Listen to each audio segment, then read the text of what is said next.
We moved over because light. Kim here, bringing you the Finally Fall book tag because it's finally fall. It's freezing cold in my house, which means it is autumn. Summer, bye-bye. I was tagged by Camille over at The Chameleon. She is one of my favorite YouTube channels. Love her, mad respect for her. Her insights and opinions and thoughts are just magnificent. I'll leave a linky link for her video down below, as well as the original tag if I can find it, which I'm pretty sure she has it, so shouldn't have a problem. If this is your first time here, welcome to me and my books. We're best friends. Consider subscribing if you enjoy bookish thoughts, or if you need a little entertaining motivation. I'm here for you. Without further ado, here's the Finally Fall book tag. Cool. Question 1. In the fall, the air is crisp and clear. Name a book with a vivid setting.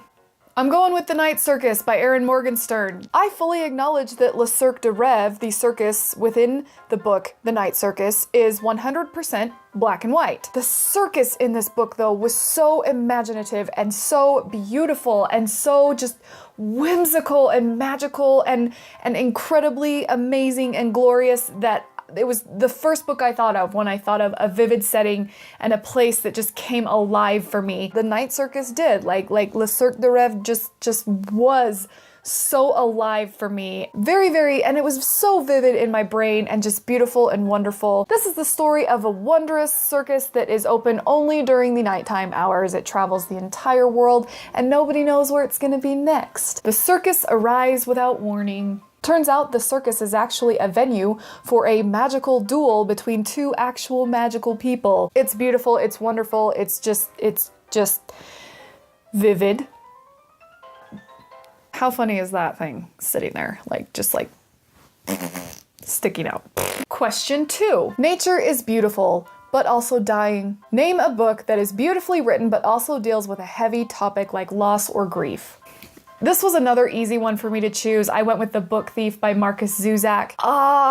This book did things to me. One of the most beautiful things about how the story is written is the fact that it's written from the perspective of death. Death is the narrator of this book. And if that is not just an amazing, clever writing style, I don't know what is. That was one of my favorite parts of this book. This is the story of a girl named Liesel who's recently been adopted by some people during World War II in Germany, and it's the whole dealings of World War II and the Holocaust and just the terribleness that's going on, and it's this child who consoles herself with books.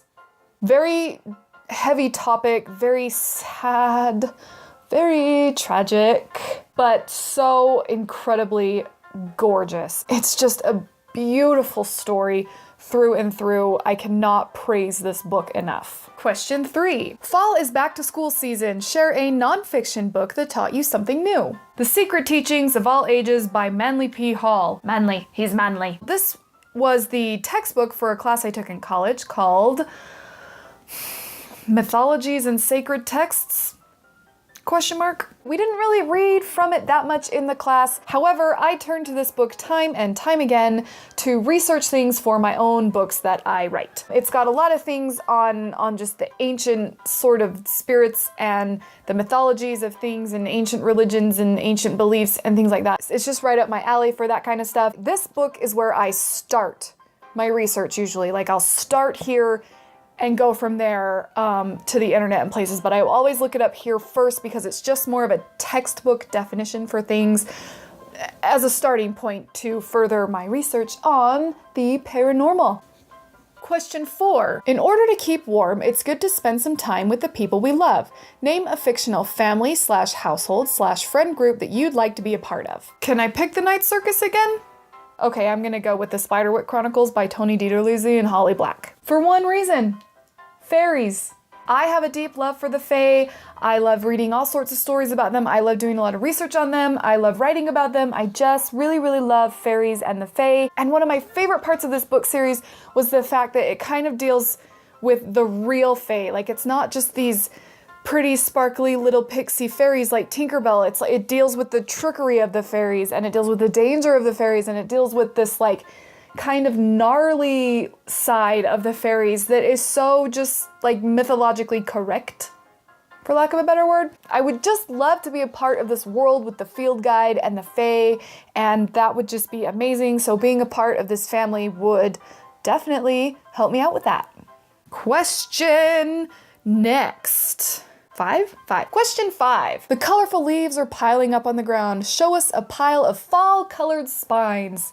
Okay, here's what I'm gonna do for this one. I currently have golden colored books on my floating shelves. Those are my shelves that I switch out frequently, seasonally, holidays, that kind of thing. They're like my decorative shelves, just to sort of go with the season, with the mood and things like that. But they are golden right now, which is sort of fallish. And so because I'm pretty lazy, we're gonna go with the golden brown sort of books that also represent fall. Question 6. Fall is the perfect time for storytelling by the fireside. Share a book wherein somebody is telling a story. I'm gonna go with The Vampire Lestat by Anne Rice. This is the second book in the Vampire Chronicles. I absolutely love the Vampire Chronicles. Her other books do not work for me. I've said it once, I'll probably have to say it again.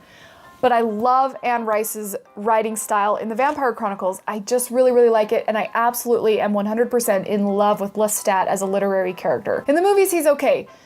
Well, not so much. This book is Lestat kind of telling his story of after Interview with the Vampire, and then it also, he tells the story of his childhood and him becoming a vampire, and it just goes through his life, and it's so just enlightening to who he is as a person and why he does what he does. And it just gave me more of a love for his style and his just personality and who he is. I just think he's so cool, even though he's like this sort of terrible person. I love him anyway. I love Lestat, and I love that this book was him just telling his story, because it's a great story, and he tells it so well. Question 7. The nights are getting darker. Share a dark, creepy read.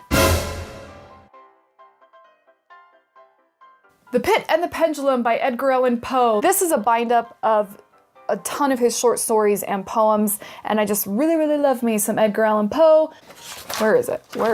But The Pit and the Pendulum just really gave me the legit creeps. Like, that was ominous and mentally disturbing, freaky to think about that guy and what he had to do, and just was, it was a legit creepy read, like it just was. Question 8. The days are getting colder. Name a short, heartwarming read that could warm up somebody's cold and rainy day. This is my book, and it's really, really short, and the end is a little bit heartwarming. Just kidding. Okay, my real answer is any of the Chronicles of Narnia books.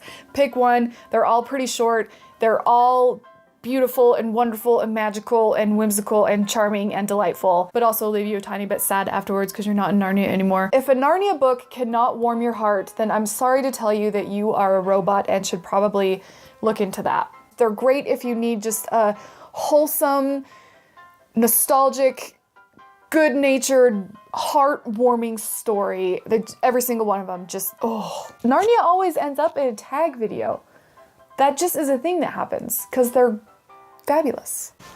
Uh-oh, I made a uh-oh. Are you guys okay? Okay, question 9. Fall returns every year. Name an old favorite that you'd like to return to soon. Lord of the Rings, The Two Towers, and Lord of the Rings, The Return of the King, books 2 and 3 respectively of the Lord of the Rings trilogy by J.R.R. Tolkien. I read The Fellowship of the Ring over the summer and was hoping to get back to these two during the fall. Not sure my schedule's going to allow it because they take a little more brain power than other things, but I love this book series so much. I've read through the entire series, I don't know how many times, but I like to just do it all the time. I like to just be always reading one of these.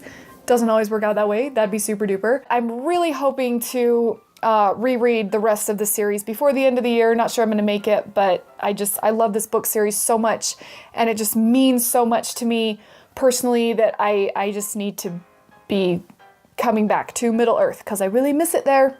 Question 10. Fall is the perfect time for cozy reading nights. Share your favorite cozy reading accessories. 2 things I really like having when I'm reading. Number 1 is a cup of tea. Any kind of tea, as long as it's not chamomile. I just love drinking hot tea when I'm reading. It's so wonderful and nice. And second, I actually read the best, focus the best, do anything the best in a rocking chair. I've mentioned a few times that I have an anxiety problem, and rocking back and forth or side to side has always been a coping mechanism for me. And so if I am just in a rocking chair, I do better. I just focus better, I read faster, I comprehend better, I'm just more comfortable in general, just comfortable. So a rocking chair and a cup of hot tea, and I'm set. Question 11. Spread the autumn appreciation and tag some people. I'd love to. I tag Travis at Travis Reads Books. I tag Ashley at Sparky Loves Books. I tag Steph at Steph's Rom Book Talk. And I tag Amanda at A Court of Books and Love.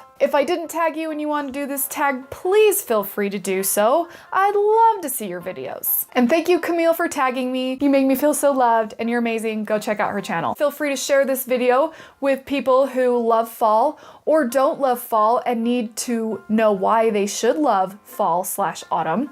And consider subscribing to this YouTube channel if you haven't already. There's books, there's thoughts and feelings, there's my face. Thanks for watching.